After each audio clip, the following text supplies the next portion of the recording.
It was a chilly evening in early November. The sun had dipped behind the distant hills, casting long shadows across the edge of the forest.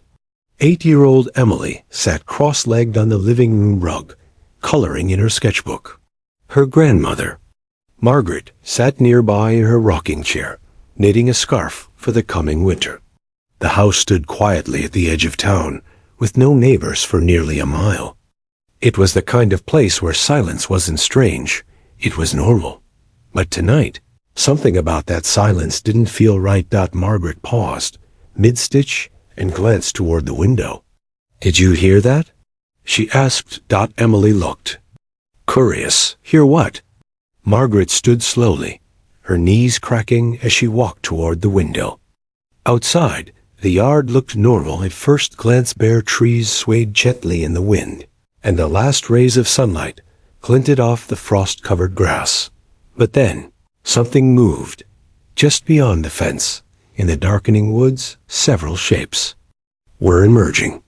They moved low to the ground, cautiously but with purpose. Their eyes reflected light, like glass catching fire. Margaret squinted, her breath catching in her throat. "Emily, move away from the window," she said, her voice calm, but firm. Emily stood up, confused. "What is it, Grandma?" Margaret didn't answer. She double-checked the front door, then walked to the back door and locked it as well. When she returned, she pulled the curtains shut. I think there are wolves outside," she said, almost in disbelief. Emily's eyes widened. "Wolves? Yes, a whole pack, I think. They're circling the house." Emily's hand went to her mouth. She tiptoed toward the side window and peeked through a tiny gap in the curtain. What she saw made her heart race, not one or two, but at least 6 wolves were slowly moving around the perimeter of their yard. They weren't howling. They weren't attacking. They were quiet, controlled.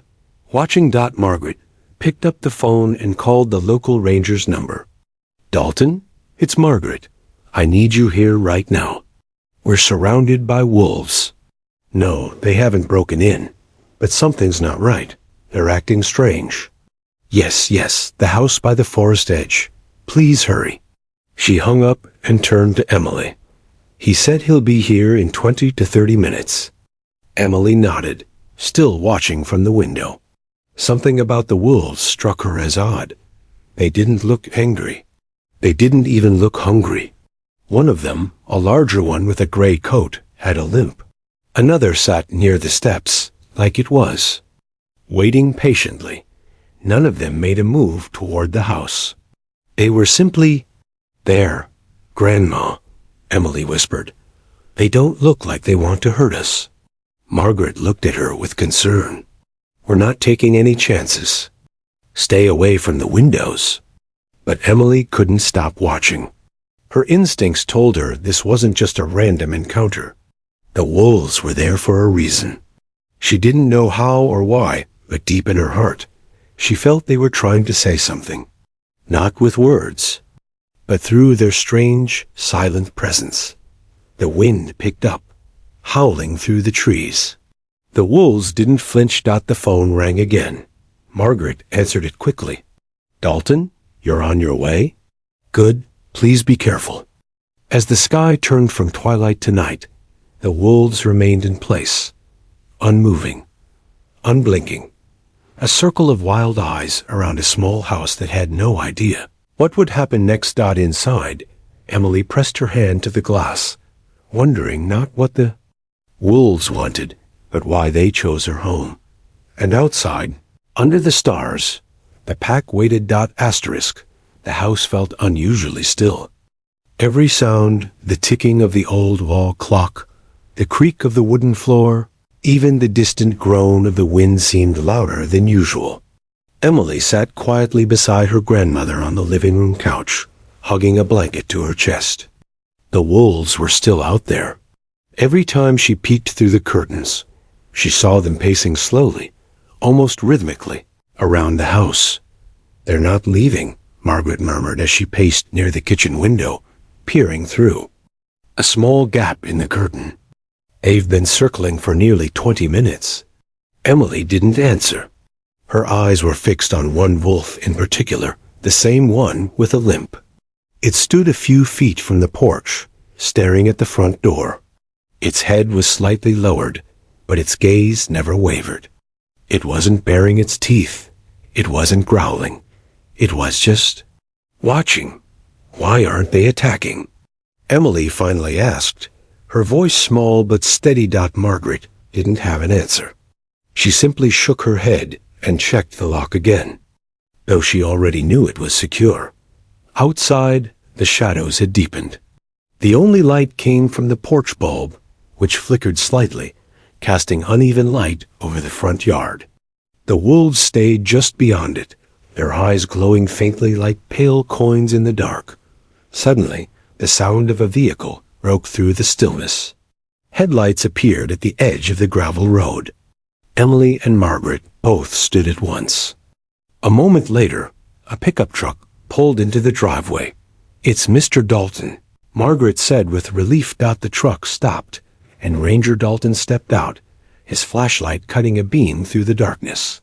He was followed by 2 wildlife officers in uniform. As soon as the wolves saw them, they didn't run, but they did back away slowly, retreating several feet toward the trees. Dalton approached the porch cautiously.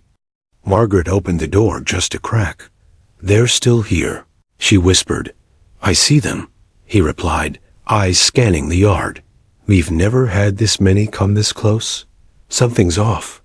Emily stepped beside her grandmother. "One of them is hurt." Dalton looked at her. "Hurt?" "Yes, the big one. He's limping. He's not being aggressive. None of them are.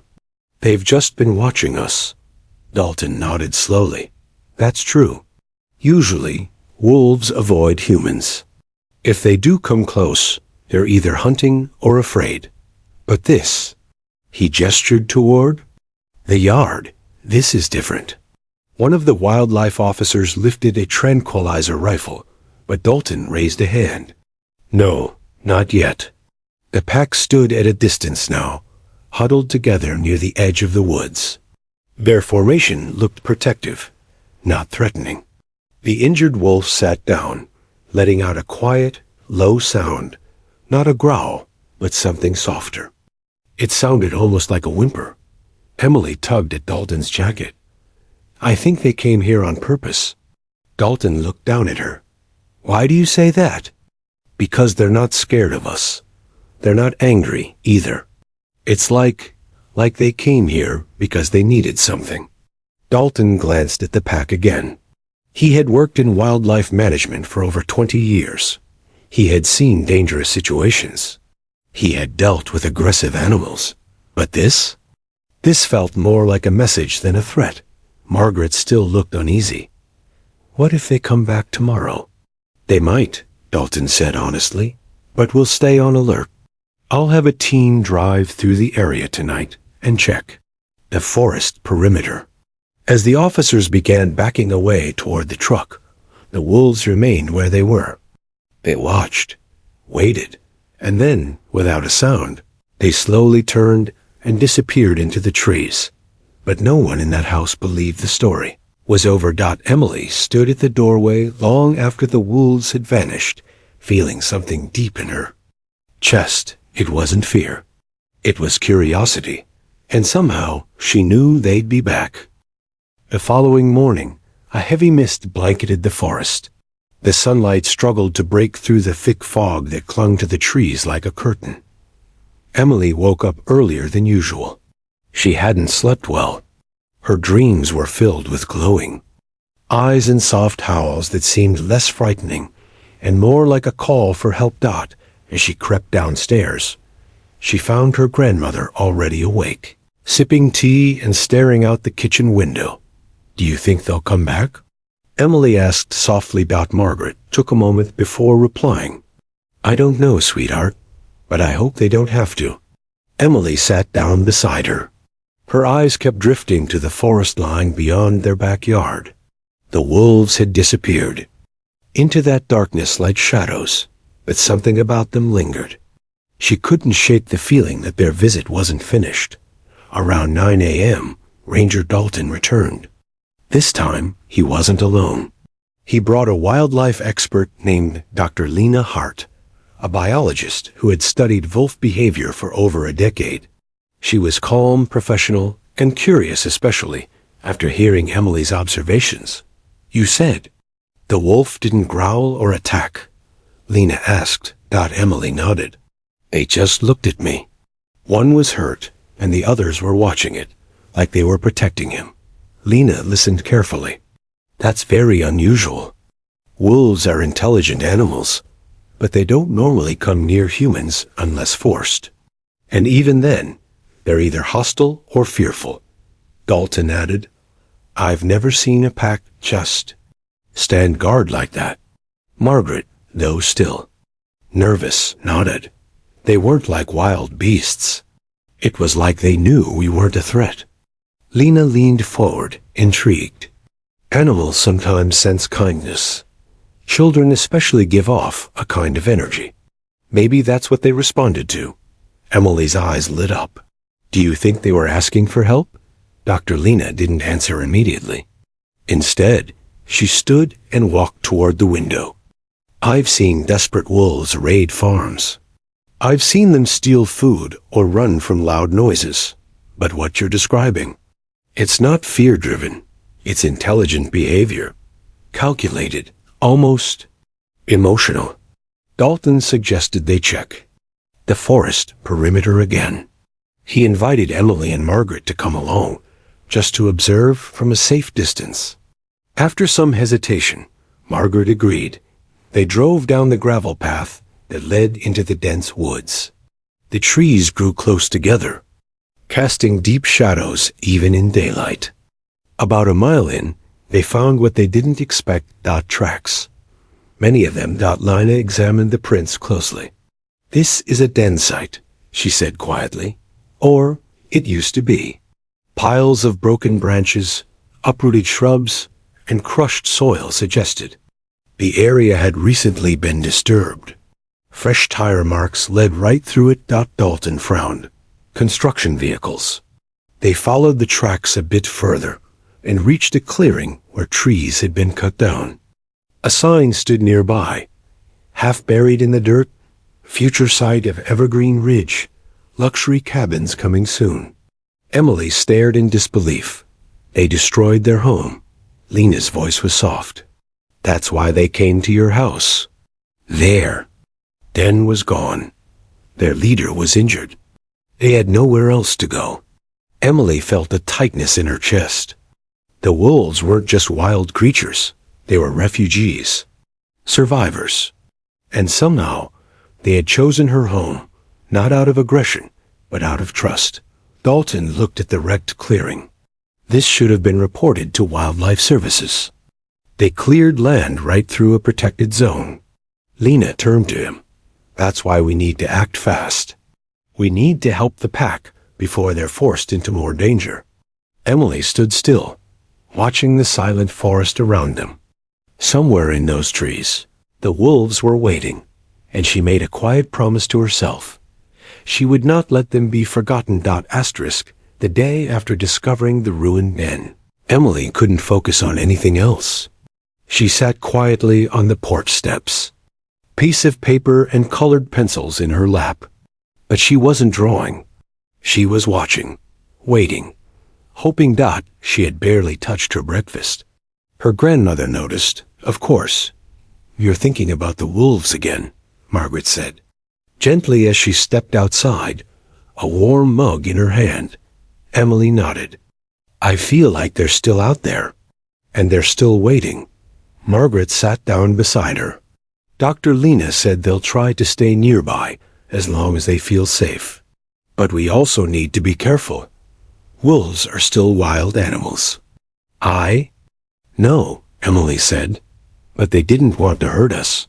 They were asking for something." Margaret didn't argue. She had seen it too, the calm way the wolves had stood guard, the way they had backed away when the ranger arrived. That wasn't fear or aggression. It was something else. Just then, A low sound came from the tree line. Not a growl, not a howl, more like a gentle whine. Emily stood up slowly, scanning the edge of the woods. There they were. 5 wolves, barely visible between the trees, stood quietly among the brush. The injured one was at the front, lying down, his legs still stiff. The others hovered close, protective. Once again, they weren't approaching the house. They were waiting. Emily felt a wave of calm wash over her. "Grandma, I need to try something." Margaret stood immediately. "Emily, no, you're not going out there." "I won't go far. Just to the edge. I'll be careful." Margaret hesitated. Her instincts screamed to keep the child inside. But something about the girl's quiet determination and the wolves' passive presence convinced her to trust. "Okay," she said softly, "but I'll be right behind you." Emily grabbed the small tin of leftover chicken from the fridge. Slowly, carefully, she walked toward the trees. The air was still, almost heavy. As she stepped onto the edge of the woods, the wolves tensed, but didn't move. She stopped several feet away and gently placed the food on a flat rock. The injured Wolf lifted his head. He didn't growl. He didn't bare his teeth. He simply looked at her. Emily stepped back, giving them space. After a long moment, one of the younger wolves, a smaller, tan-colored one, cautiously approached. It sniffed the food, looked at Emily, and took a piece in its mouth. Then it carried the food back to the pack, placing it in front of the injured wolf. Emily watched silently, her heart pounding not with fear, but something deeper. Understanding. Connection. From behind her, Margaret stood frozen in awe. "They're not just hungry," she whispered. "They're taking care of him." The small act of kindness changed everything. Over the next few days, the wolves returned each morning and evening. They never crossed the invisible line between the woods and the yard. They didn't beg or bark. They simply waited, watched, and accepted the food Emily left behind. Dr. Lena and Ranger Dalton began observing from a distance, carefully documenting the behavior. Lena was amazed. "This is more than survival," she said. "They've chosen her. It's rare. But sometimes animals recognize safety in people. And when they do, it forms a bond that can't be explained by science." Emily didn't care about the science. She only knew that her heart felt something every time she saw them. They weren't monsters. They were a family. A hurting, displaced family who had somehow decided that she, an 8-year-old girl, was safe. And through the silence, the waiting, and the quiet exchanges, they had spoken more clearly than words ever could. They didn't need help surviving the wild. They needed help surviving humans. By the end of the week, Emily's quiet bond with the wolves had become something more than a family story. It was becoming a local mystery. A few neighbors who lived miles down the road began to hear whispers of the girl with the wolf pack. It started with a curious social media post from Ranger Dalton, who had shared a photo taken at a respectful distance of Emily placing food on the rock and the wolves silently watching her from the trees. Within hours, the post had gone viral. Local reporters reached out first. Then, wildlife photographers and conservationists started driving in from nearby towns. The story was too unique to ignore. A child showing compassion to a wild pack that had lost its home, and in return, earning their silent trust. Margaret wasn't comfortable with the sudden attention. She spoke firmly to every visitor who arrived uninvited. "She's not a show. She's a little girl. If you want to help the wolves, speak to the rangers." But Emily handled it differently. She stayed grounded, humble. Every time someone asked her what made her do it, she answered the same way, because they didn't ask for this. They just needed someone to care.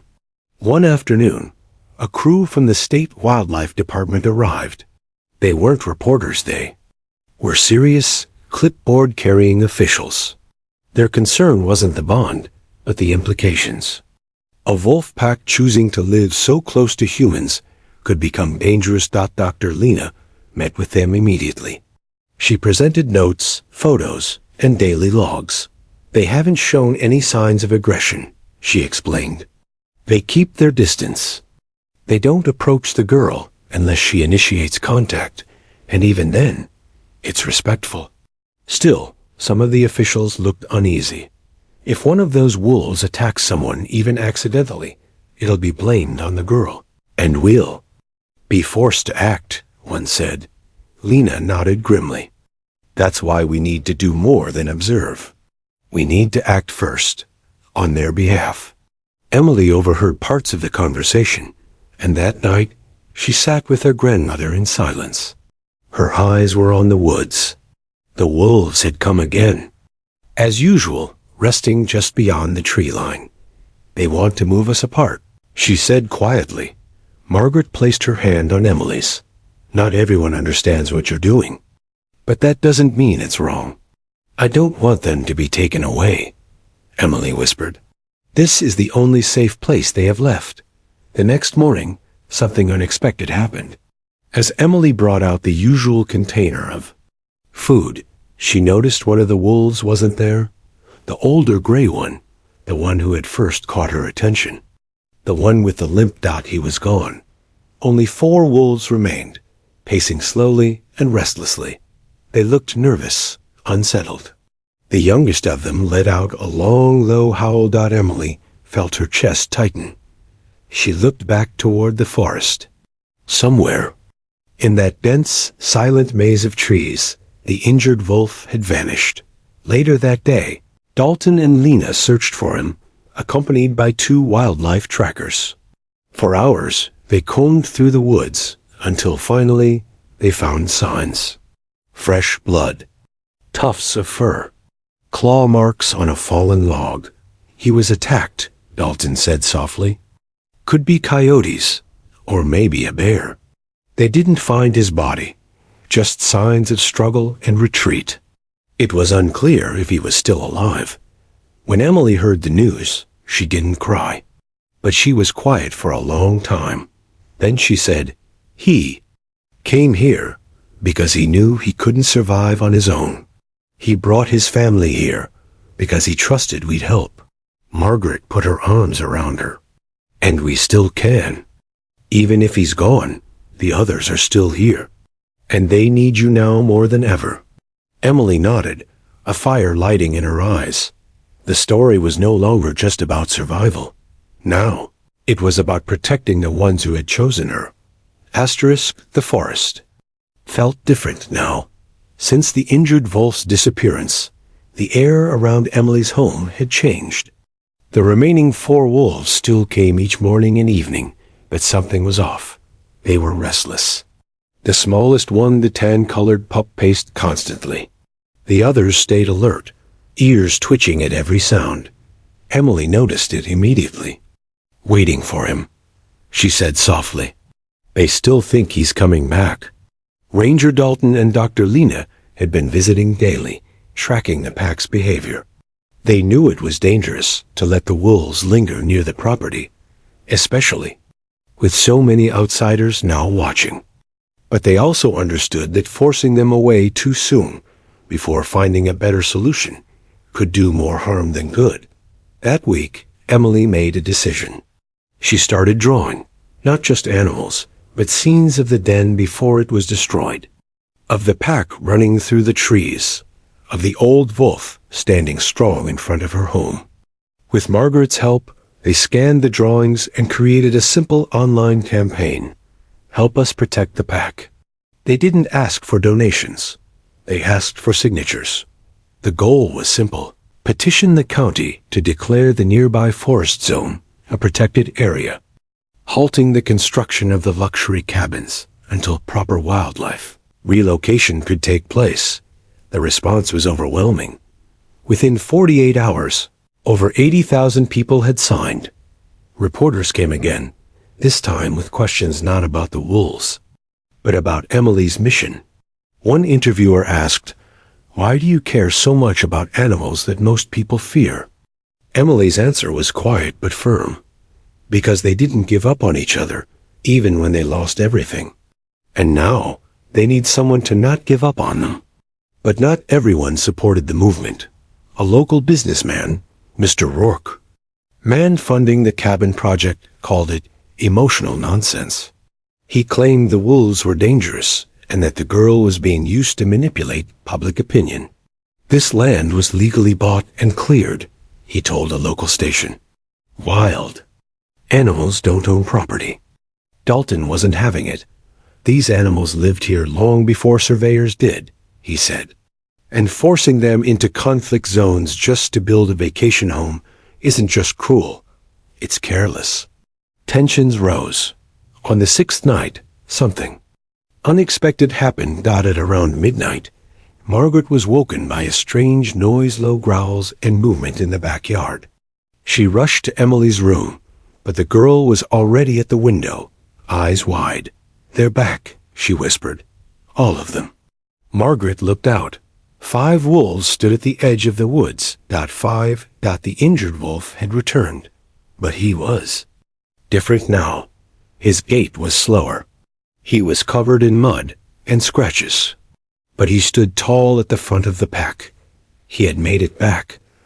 Emily ran to the porch before her grandmother could stop her. She didn't go far, just stood on the steps, heart racing, watching in awe. The injured wolf limped forward slightly and sat down. Behind him, the pack fanned out in a half circle, eyes focused not on Emily, but on something else. The driveway. Moments later, a black SUV pulled in. Mr. Rourke stepped out, flanked by 2 men holding clipboards. He froze when he saw the wolves. The old wolf didn't growl. He didn't move, but the message was clear. They weren't running anymore. Dalton and Lena arrived minutes later, alerted by Margaret's frantic call. Flashlights cut through the dark, but they were not needed. The wolves stood like statues, calm but unflinching, between the forest and the house. "This isn't a random visit," Lena whispered. They knew he was coming. Emily stood at the edge of the porch and whispered something only she could understand. "They're protecting. They're home now, just like we tried to protect them." For a full minute, no one moved. The pack of wolves stood silently in the yard, the injured alpha still limping but upright, his amber eyes locked onto the man who threatened their future. Mr. Rourke stared back, frozen in place, clearly unsure whether to be afraid or defiant. Emily didn't move from the porch. She wasn't afraid. Somehow, she knew, like always, the wolves were not here to attack. They were here to be seen, to be understood. "These animals," Mr. Rourke finally said, his voice sharp, "should not be anywhere near people. You're all endangering this girl. This whole thing has gone too far." Margaret stepped forward, fierce as ever. "You endangered them first. You bulldozed their home and gave them nowhere to go. You made them desperate." Dalton stepped in next, his tone calm but firm. "You've ignored wildlife boundaries, built to protected land, and now you're blaming the victims for surviving." Rourke turned to leave, clearly annoyed, but Dr. Lena held up her phone. "Before you go, you might want to know something. This entire standoff, this moment, it's being live-streamed." Rourke's expression twisted. "What?" Lena turned the screen toward him. A drone operated by a local journalist hovered quietly above the scene, capturing the wolves, porch, the girl, and everything else. Over 100,000 people were already watching in real time. And then it happened. The old wolf, wounded, tired, but proud, let out a low, steady howl. It wasn't threatening. It wasn't panicked. It was mournful. Behind him, the rest of the pack joined in, their haunting song echoing into the night. Not loud, not wild, just heart-wrenchingly beautiful. Emily's eyes welled with tears. So did Margaret's. Even Dalton's voice cracked. "They're saying goodbye. Or maybe, thank you." Suddenly, the tone of everything shifted. Within minutes, thousands more people joined the stream. Comments flooded in. "This is unbelievable. They're not dangerous. They're grieving. Let the forest stay theirs. She gave them safety. We owe her that much." Reporters picked up the feed. Wildlife organizations reshared it. And by morning, the footage was everywhere. The petition Emily started passed 500,000 signatures overnight. Under mounting public pressure, the county council called an emergency meeting. 2 days later, a decision was made. All construction in the area was to be halted indefinitely. Pending a full environmental review, the forest would be reclassified as a critical wildlife habitat. Mr. Rourke threatened legal action, but the damage to his public image had already been done. Investors pulled out, his permits were revoked, and the cabin project officially canceled. Back at the cabin, Emily watched the news with wide eyes. Margaret hugged her tightly. "You did this," she whispered. "You gave them a voice." But Emily shook her head. "They did it. I just listened." The next morning, the wolves returned again. But this time, it felt different. They didn't come to the edge of the woods like before. Instead, they stopped at the far side of the clearing. The alpha, still limping, sat down one last time. He stared at Emily as if memorizing her. Then, slowly, he turned and walked away. The others followed. They disappeared into the forest like ghosts, silent, graceful, and finally, at peace. Dr. Lena later explained, "They know now. The danger is gone, and they don't want to stay near humans forever. They're wild creatures. They've said their goodbye." Emily didn't cry. She smiled, because she knew they hadn't just survived. They had won, and so had she. The days after the wolves disappeared felt strange and quiet around Emily's home. The forest seemed emptier, but the air was lighter, like a weight had been lifted. Emily walked along the edge of the trees each morning, hoping to catch a glimpse of the pack. But there was only silence. No howls, no rustling, no sign of her wild friends. Still, she didn't feel sad. She understood now what Dr. Lena had explained, that sometimes the strongest bonds aren't about holding on. They're about knowing when to let go. News of Emily's story spread far beyond her small town. Wildlife organizations invited her to speak at events. Schools asked her to share her experience. And conservation groups wanted her help creating awareness about protecting animal habitats. Though she was only 8 years old, Emily became a symbol of hope and kindness, a reminder that even the smallest voices can make a difference. Margaret was proud, but also careful to keep Emily grounded. "Remember," she told her granddaughter, "it's not about the spotlight. It's about the respect we show every living thing." Emily nodded. One afternoon, as the sun dipped low, Emily sat on the porch with a notebook. She began to write a story, not just about the wolves, but about what she had learned. About courage, empathy, and standing up for those who cannot speak. As she wrote, Margaret looked out toward the forest and smiled. The wolves had changed her family's life forever. But more than that, they had changed a community and maybe even the world. The local county council had since established new policies protecting wildlife corridors, limiting construction near animal habitats, and funding education programs. In schools, Emily's story was taught in classrooms as an example of compassion and activism. One evening, as Emily put the finishing touches on her story, a soft howl echoed from deep in the woods. Her heart skipped a beat. She stood and listened. Carefully, for a moment, the wind carried more howls, faint but clear. Not a pack. Not like before, but a promise, a reminder that wild things, though unseen, were still there, watching, waiting, thriving, and that kindness, no matter how small, could build bridges where fear once ruled. Emily smiled, whispering to the quiet forest, "Thank you." And in the stillness, it felt like the wolves whispered back, "The end."